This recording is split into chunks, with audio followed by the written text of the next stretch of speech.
Hello বন্ধুরা, কেমন আছো তোমরা সবাই? আশা করি ভালো আছো, আমিও খুব ভালো আছি। তো চলো সবাই মিলে বেরিয়ে পড়েছি। কোথায় বলো তো? ঘুরতে এসছি। আশা করি বুঝতে পেরেছো কোথায় এসছি আমি। এই যে বাবা ভোলানাথের দর্শন করে নাও।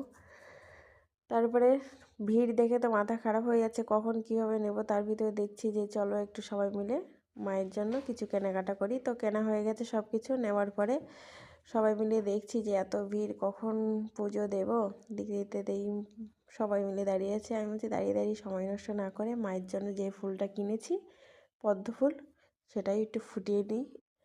আমার প্রচণ্ড কাশি হচ্ছে বন্ধুরা, তো আমি ভয়েস দিতে দিতে আমার ভীষণ পরিমাণে কাশি হচ্ছে। তবুও আমি বুঝতেই পারছো ভয়েস দিচ্ছি যখন যে গলাটা বসে বসে গেছে। তো এই যে মায়ের মন্দির, একটু দেখে নাও।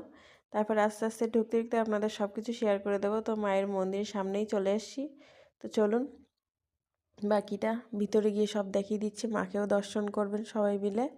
এই যে কত মানুষ এখানে এসে মাকে মানসিক করে গেছে। জানি না কার কি পূর্ণ হয়েছে বা হবে কি, কিছুই বলতে পারবো না। তারপরে এই যে দেখুন মন্দিরের ভিতরে কি পরিমাণে ভিড়, সবাই মিলে দাঁড়িয়ে আছি। এই লাইনটা হয়ে যাবে, তারপরে আমাদেরকে সবাইকে যেতে দেবে। তো চলুন। আজকে ঠাকুরমশাই ভীষণই ব্যস্ত, তাই উনি ভিতরে মনে হয় যাননি, অন্য একটি ব্রাহ্মণ আছে। তো সবাই মিলে দেখে তারপরে আমরা ভিতরে যাব।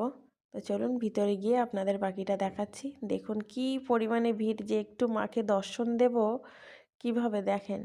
তবু যতটুকু পেরেছি আপনাদের সামনে তুলে ধরেছি। তো সবাই মিলে প্লিজ বলবেন জয় শ্যামসুন্দরী মায়ের জয়, জয় শ্যামসুন্দরী মায়ের জয়, জয় শ্যামসুন্দরী মায়ের জয়। তারপরে অঞ্জলি দিয়ে পুজো দিয়ে মাকে আরেকটু দর্শন করে এবার বলছে বেরিয়ে যেতে। তো সবাই মিলে বেরিয়ে যাব আর কি। সবাই বলছে তাড়াতাড়ি তাড়াতাড়ি, কারণ এখনও অনেক আছে যারা পুজো দেবে।